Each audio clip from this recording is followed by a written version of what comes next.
know it does, but they're going. They look ready. The mayor picked them, so.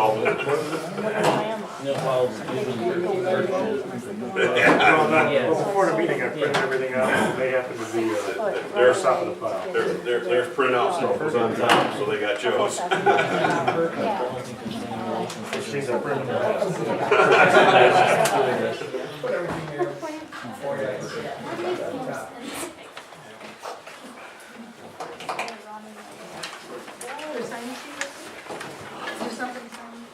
There was a sign-in sheet, I don't know if it's. No. Yeah, Blaze is here. Give me. We haven't brought it up yet. But you know that he got so yeah. So if he's come back, so they can't. Nice job.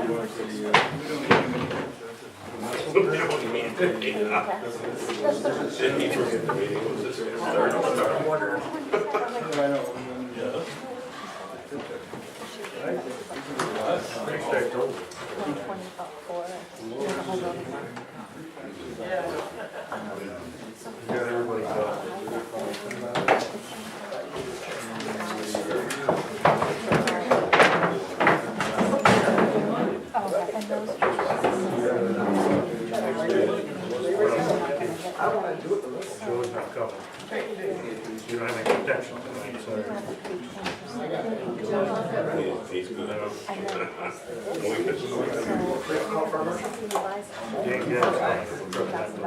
Let's do it.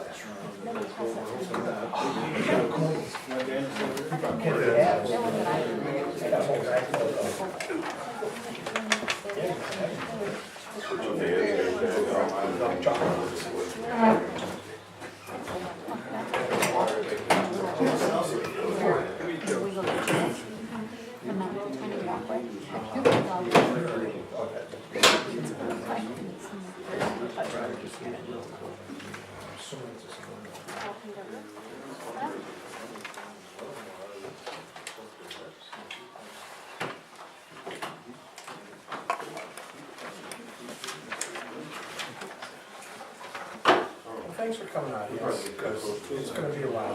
Yeah, but I guess we don't really need We've got some presentations for sewer stuff. We can do that. Just one, you know, sitting here for a minute. All right, everybody rise for the pledge.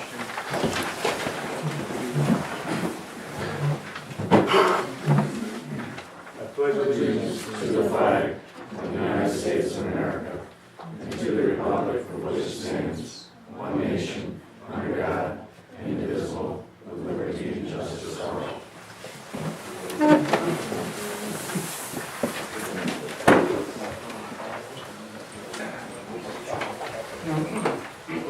Lord, as we gather this stage to the important business for the people of the village of Owego, grant us wisdom, compassion, and understanding. Amen. All right, so we're going to start with presentations from BCA and Hunt Engineering for our disinfection project. So we'll start with BCA. Okay, All right, guys. we've got some handouts, a hard copy of the proposal. In addition to the proposal, I'm handing out an outline of our presentation tonight, just so if you wanted to follow along. These are just some of the highlights of the presentation.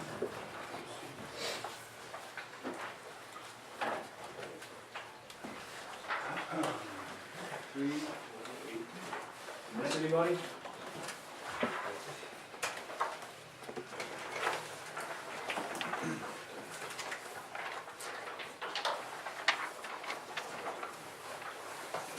Thanks.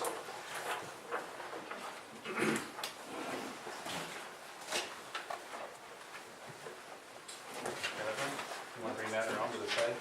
Yeah.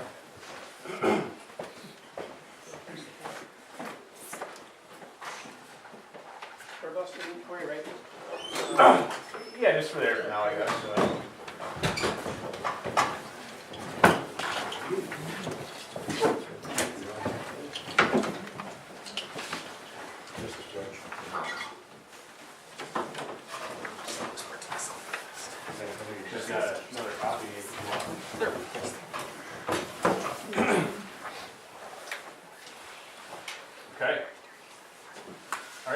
started. Good evening. For those that don't know us, I'm Corey Reed and Tom Cataldo. We're with VOO Architects and Engineers. Tom and I are both principals at the firm. And I wanted to say thank you for allowing us to give a presentation tonight on the disinfection project. I apologize, I don't know if there's a perfect spot for us to, for both of us to sit Yeah, up. my back's to everyone here. We're gonna have our backs to somebody no matter what, so. So Tom and I are just going to go over a few key considerations on the disinfection project and why we believe we're best suited for the project on that. So I was looking back through some of the files. We've been working with the village since 2002 on numerous projects. Did some slip lining under sewer collection, some manhole rehab, and I think we did some river walk stuff as well and some pump station upgrades. But more recently, we just completed the phase 1 project, which were the upgrades to the wastewater treatment facility. You had revised speeds permit, nutrient loading, so we had to kind of revise some of the headworks and some of the actual process at the wastewater treatment plant. And then currently the phase 2 project, which is the biosolids handling. So basically your existing digesters are getting old, so we're replacing that equipment and have a new process to handle those biosolids. So we've got, between our experience with that, with the phase 1 and phase 2, we know your wastewater treatment plant very well. From the process, to the existing infrastructure, to the pipes in the ground, we've got a great understanding of how that works. And we also had completed the original preliminary engineering report for the disinfection study back in 2016. This was reviewed and approved by DEC and the funding agency. At that time, DEC thought they were going to come by with a speeds permit to add disinfection, but when your speeds permit came up, they didn't add it to it. So at that point, the report just sat idle, from 2016. Yeah, so there's no mandate for that. And in our proposal here, you'll see we have some cut sheets on some projects of other disinfection engineering we've done, and done a wide array of different, from UV to chlorine disinfection. So we've gone through it numerous times. We've done projects where UV is added to an existing wastewater treatment plant, like yours, and projects where UV is done with a brand new wastewater treatment plant. So we've done both of those. One other thing I'd like to touch base on is the schedule. So in the proposal, we have a proposed schedule that would have the construction of the UV disinfection project run concurrently with the current phase 2 project, or at least the tail end of it. That helps in two different ways. So we're hoping that there would be a potential in construction cost savings and just the efficiency of running two projects at the same time so they're not separated. As an example, so I don't know if many of you know, but access to the wastewater treatment facility is through a tunnel under New York State Route 17. That access, because the tunnel's so small, concrete trucks, big equipment, excavators can't go through the tunnel. So in the phase 1 project, and currently what phase 2 is constructing out there now, is a temporary access road that uses the adjacent stream nearby, constructs the road that goes under the underpass of 17 so you can get that big equipment in and out of the site.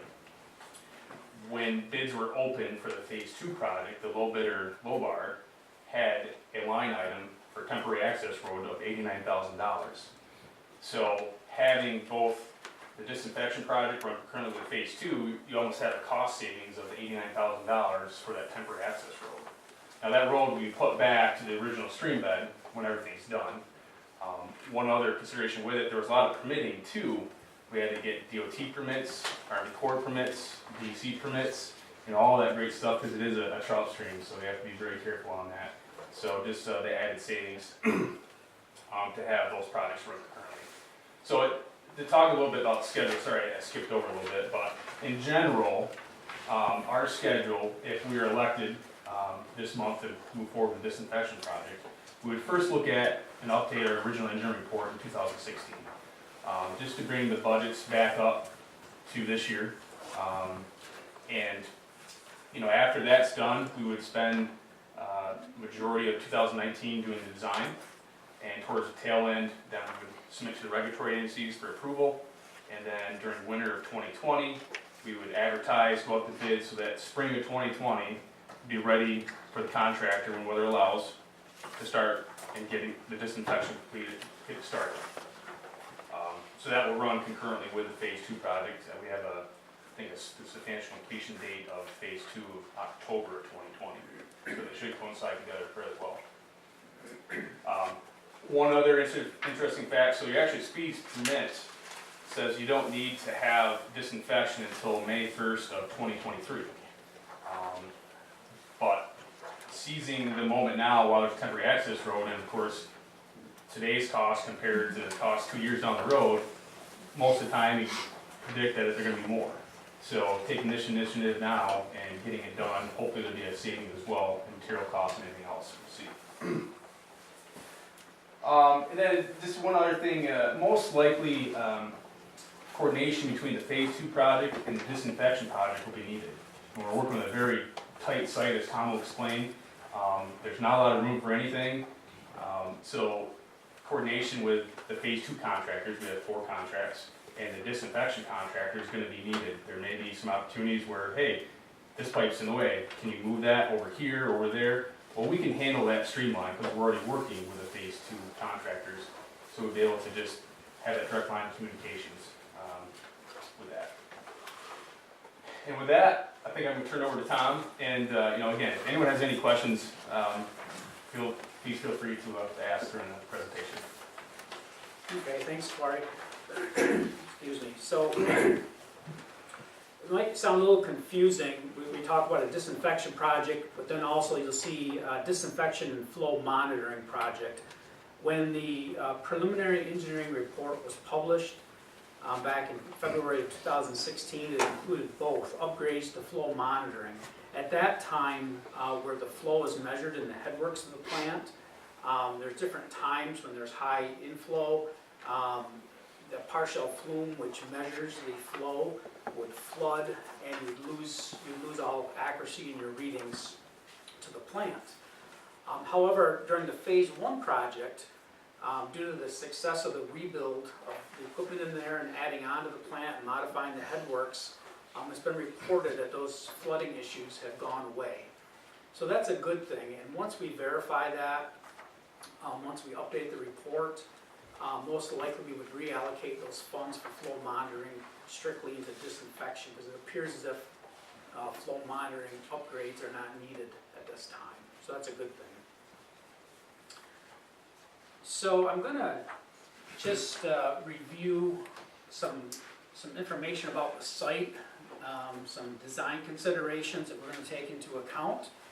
And this map is also attached, very small, on the last page of this handout. Can't see it up here. So this drawing is of the existing wastewater treatment plant. Right in the middle here you have New York Route 17 running east-west. And on the south side you have the south side pump station.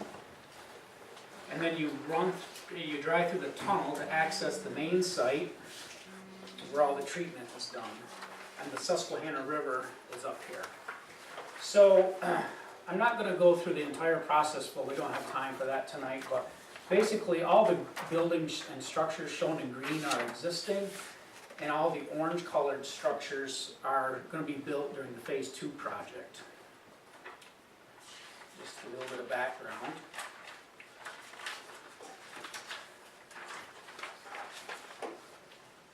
And as Corey mentioned, just to put it in perspective, as far as the site access, so here's the tunnel, and here's the temporary access road that's currently being built right now as we speak to access the site through Pump Elder Creek. That's, like Corey mentioned, that's about a $90,000 ticket today to build that. So we'd like to take advantage of that with the disinfection project also.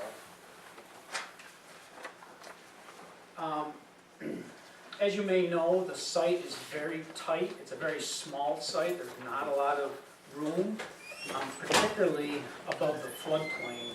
As you know, there's some very serious flooding issues with Susquehanna. And what we did, we illustrated in the light blue color, that's everything in the floodplain, that's elevation 815.66 and below. So what makes it a real challenge is everything in that area, we have to either build up to get above that elevation, or else we have to protect everything electrically so it can't get damaged as we design things.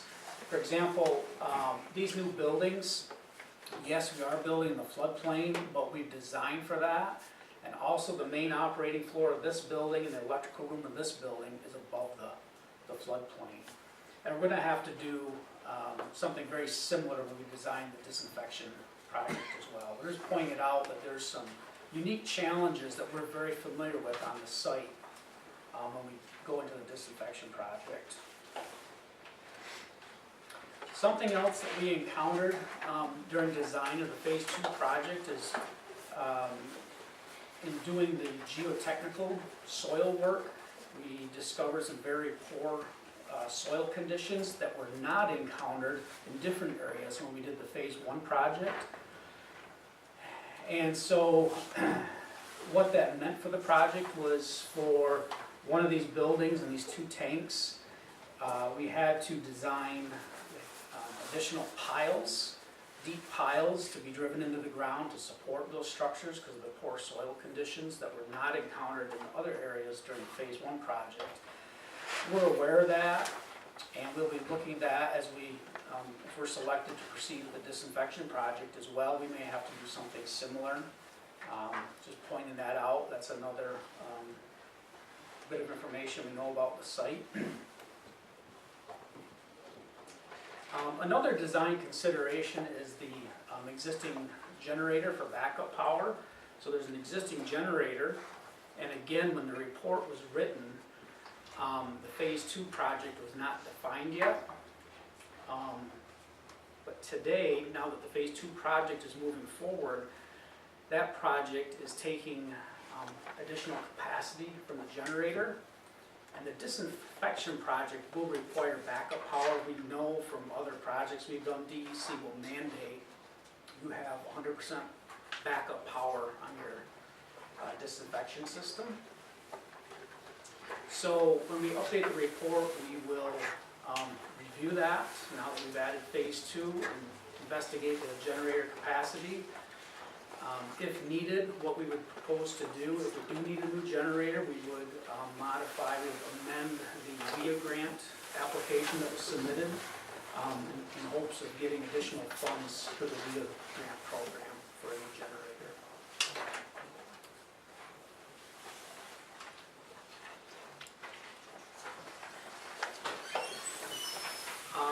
And just expounding a little bit on what Corey was talking about with timing and the schedule and how there sure seems like there's a possibility to save time and money by coordinating the construction with the Phase 2 project.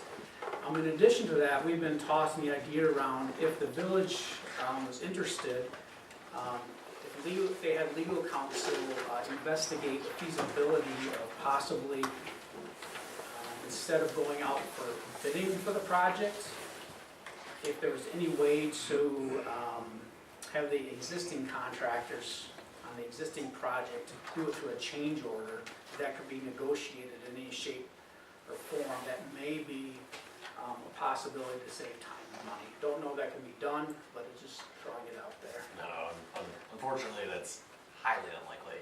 Just the dollar value of this thing is so large and the work is very, I mean, obviously it requires different design work and other things. I don't believe we'd be able to do it as a change order. Our change orders are meant to change the scope of an existing project. Phase 2 doesn't include this disinfection piece, at least to my knowledge. Yeah, we have done something like that before. I heard of other projects, I didn't know all the details, but just offered up there as, Yeah, I mean, it's a good idea. It's like Yeah.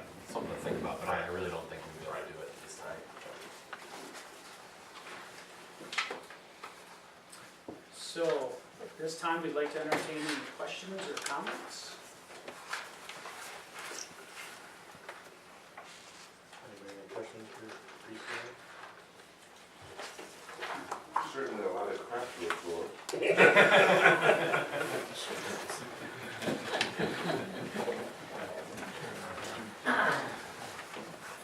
Well, that access road that's being built, Yes.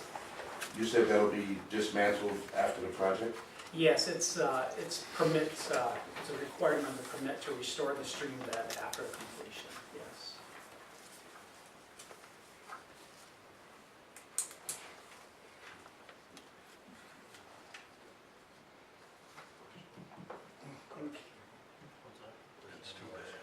Yeah.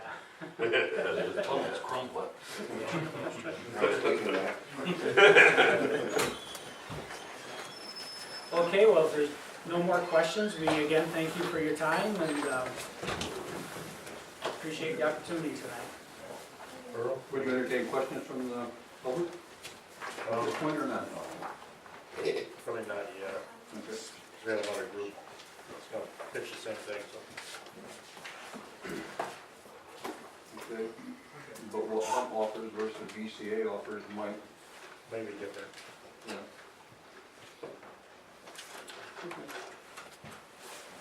Does anybody else have any questions for you, Steve? All right. So we swap in. No. Okay, thank you. Okay, thanks Thank you everyone. guys for coming. No? Yeah. We'll think of them a half an hour from now. Sure. Great. Well, You can always call you us. have ourselves, we'll be traveling back, so. Yeah, you know how to, you know how to get a hold of us.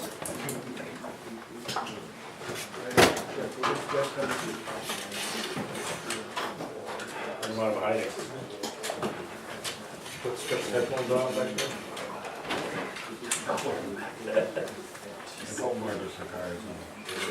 Oh, cigar, you gave me a cigar. Tell them where the hot tub is.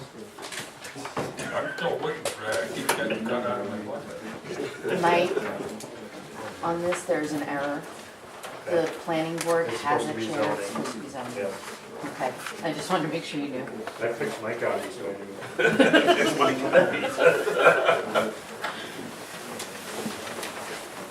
We'll do the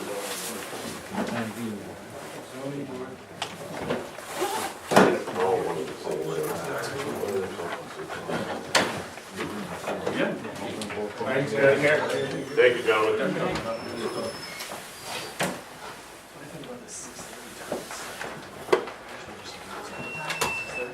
All right. We'll be quick, sorry. This is just a copy of today's, just a brief overview. We have a full proposal here that Chris is passing out. You can take home and use as somebody reading or start fires, whichever you want. Yeah.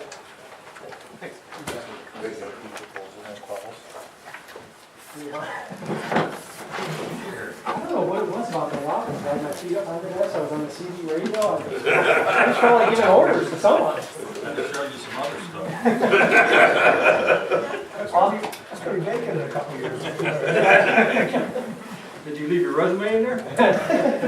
No, but I took the fishing trophy. Yeah, there you go. That's the most important one, right? Yeah. That's right. So anyway, we can. You do it in for No, we're HUD engineers. Thank you very much for the opportunity to come before you and present our experience with respect to wastewater treatment plant design, especially disinfection system design. And we understand you have a process going on, and we completely respect that in terms of the current ongoing construction. But the one thing we want to talk to you about is just a brief overview of your disinfection study and design needs.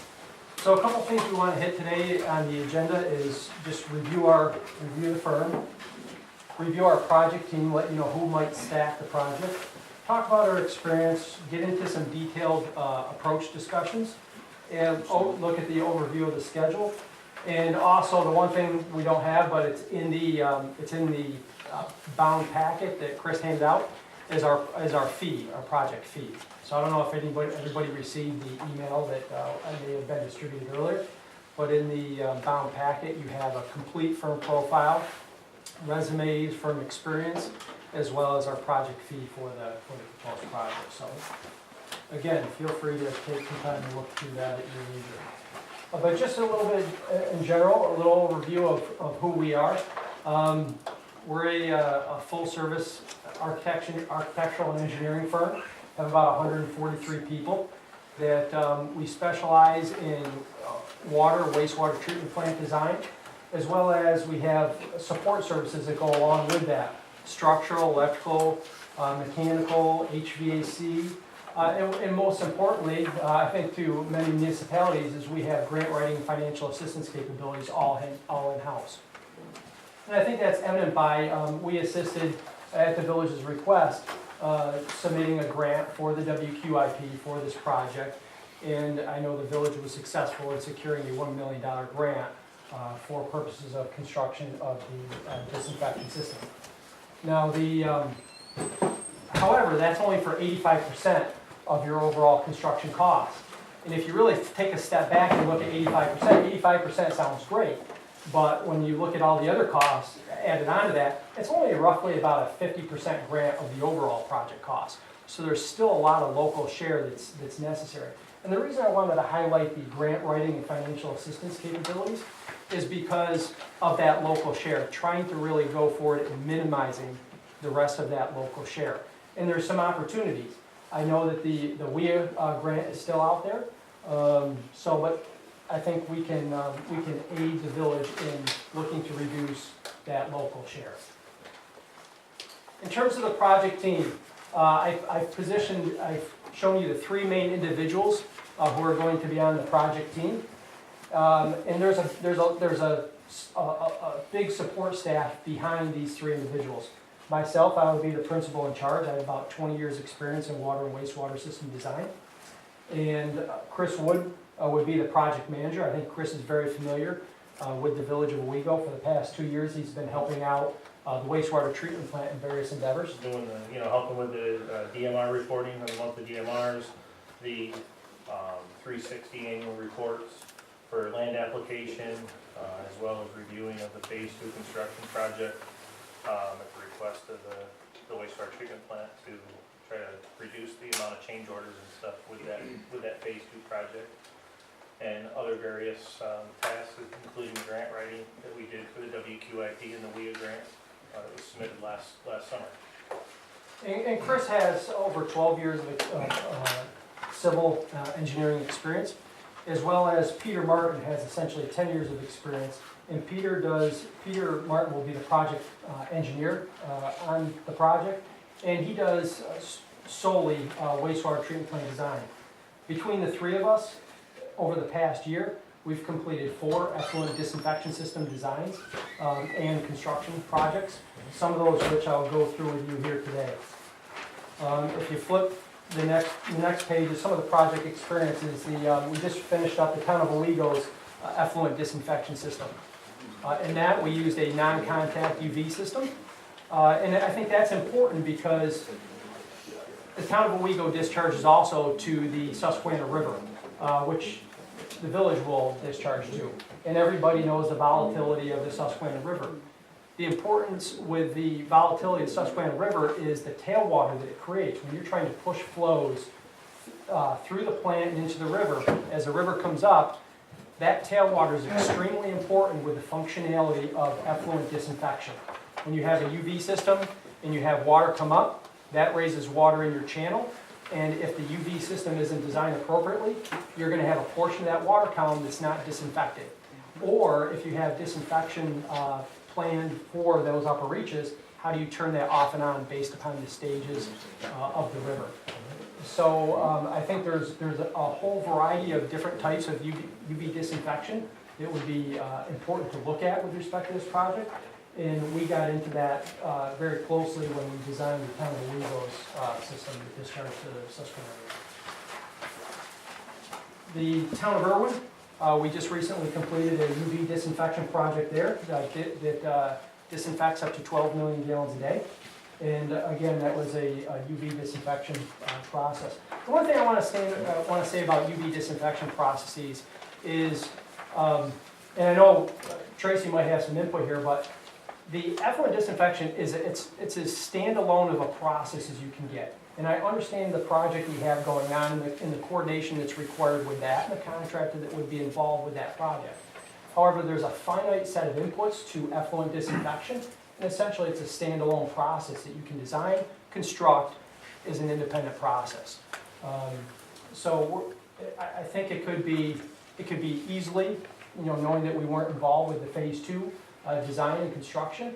I think knowing those inputs and designing that standalone system, I think is not an issue at all. And allowing for close coordination with your existing engineer, with your current contractor, I think is going to be key, and Chris will have some input on that. Canandaigua, we did some effluent disinfection there. We rehabbed the existing chlorine contact tank.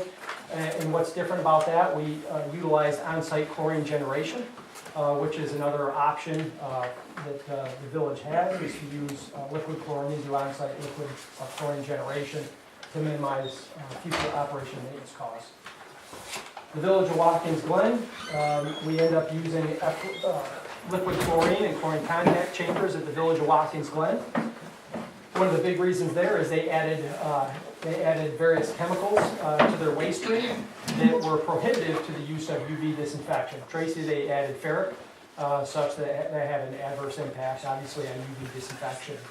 So knowing the waste stream, performing the appropriate tests on the waste stream, and ensuring that it's conducive to use with UV disinfection is going to be critical. And the reason I'm talking about chlorine and UV disinfection with some of these project experiences is because those are the two most prevalent types of effluent disinfection that are going to be available to the village. And I know that the previous study had identified UV disinfection as the preferred method. Excuse me a second. Yes? What does UV? Oh, I'm sorry. Ultraviolet radiation, essentially, where you're using radiation to disinfect the water versus adding a chemical. And so they both have their pros and cons. They're dictated on the quality of the water. And also, one thing is future regulations as well as flexibility. Just for your input is when you use chemical addition, when you add, let's say for instance, chlorine to water to disinfect it, much like you do in pools or what have you, that creates, wastewater has a lot of organic material in it. When you add chlorine to the water, it creates what's called disinfection byproducts, which are potential carcinogens. And as the state and the federal government, as they're starting to wrap their arms around these potential disinfection byproducts, the regulations are tightening and tightening and tightening. And so there's a movement to go to UV disinfection because of the uncertainty of the future regulatory atmosphere associated with liquid chlorine or use of chlorine gas or anything like that with effluent disinfection. So they're the two primary methods, are chemical addition and ultraviolet radiation. Thank you. That was a long drawn out answer, so sorry about that. Well, I think most of it's rather ignorant on what you're talking about. I'm glad you asked. I can talk about it for a lot more if you wanted to.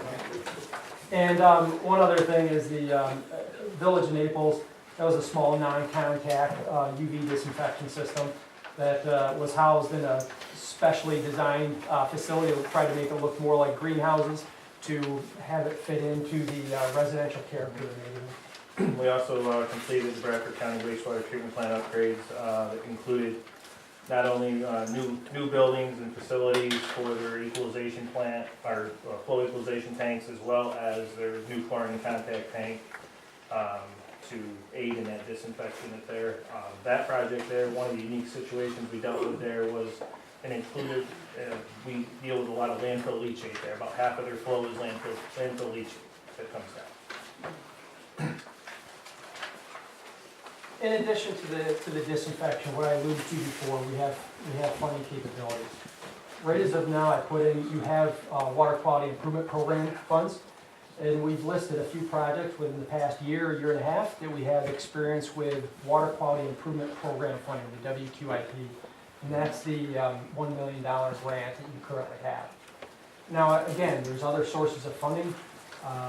The WIA, Water Infrastructure Improvement Act grant funds that are still available to you. And that's something, as you'll see, Chris will mention, the objective is to move the project ahead such that you can position yourself come July, apply for additional funds to help offset your local share. And the Water Infrastructure Improvement Act money is going to be critical in that nature. And that, so that then there's some additional funds on top of that that should be looked at. Whether or not they're taken advantage of it is another matter, but you have USDA Rural Development, you have New York State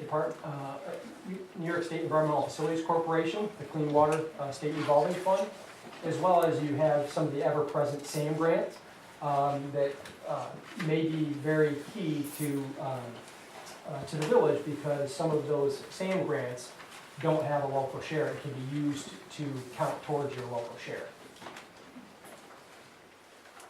But I wanted to emphasize that we have that strong grasp on the funding application. And as far, so leading into that, the project approach, we take a little bit different approach with the project kickoff meeting.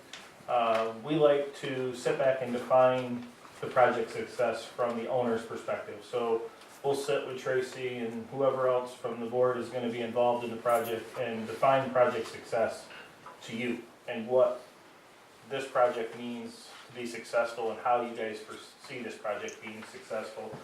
And then we'll proceed into the data gathering, review of the existing plant, looking at the feasibility study again to look at the previous options that we've had there and make sure that with the new phase 2 and changes in the operators that everybody's still on board with proceeding with UV disinfection or chlorine contact, however we see that fit. Review the current conditions of the new speedies permit that we just received, as well as perform site visits with the